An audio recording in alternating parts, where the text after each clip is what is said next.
আজ 5 জানুয়ারি আমরা বাংলা চ্যানেলগুলোতে একটা বিশেষ খবর দেখছি। সকাল থেকে ইডির অফিসাররা একজন সম্ভাব্য দুষ্কৃতীর বাড়িতে হানা দিতে গেছেন, সার্চ করতে গেছেন।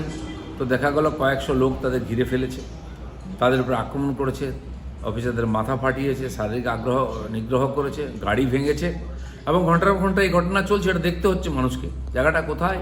উত্তর চব্বিশ পরগনা সন্দেশখালী।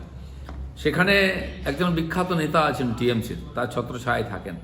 তিনি রাষ্ট্রবিরোধী সমস্ত গতিবিধির সঙ্গে যুক্ত। সেই শাহজাহান শেখ, যিনি বাংলাদেশ থেকে রোহিঙ্গাদের নিয়ে এসে ক্যাম্প করে রাখেন ওখানে, আর তারপরে দেশের বিভিন্ন জায়গায় ছড়িয়ে দেন, যারা নাশকতায় যুক্ত।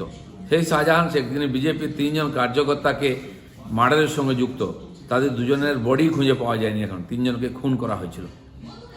বারবার ওখানে অভিযোগ এসেছে আইলার টাকা লুট, নদীবাঁধের টাকা লুট, পঞ্চায়েতের টাকা লুট, এই ধরনের সমস্ত কাজ এবং স্মাগলিংয়ের সঙ্গে যুক্ত যারা, আজকে তারা এটা করাচ্ছে।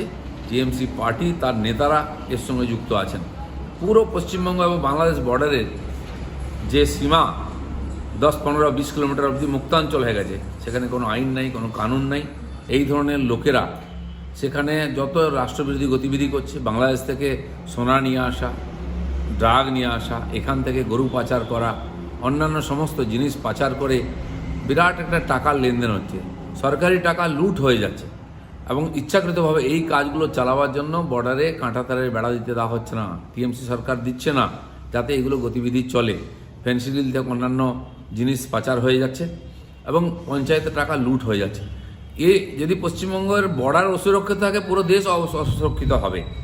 আজকে পরিষ্কার হয়ে গেল যে কথাটা আমরা বারবার বলেছি, কেন্দ্রীয় বাহিনী, কেন্দ্রীয় এজেন্সি তারা সুরক্ষিত নয়।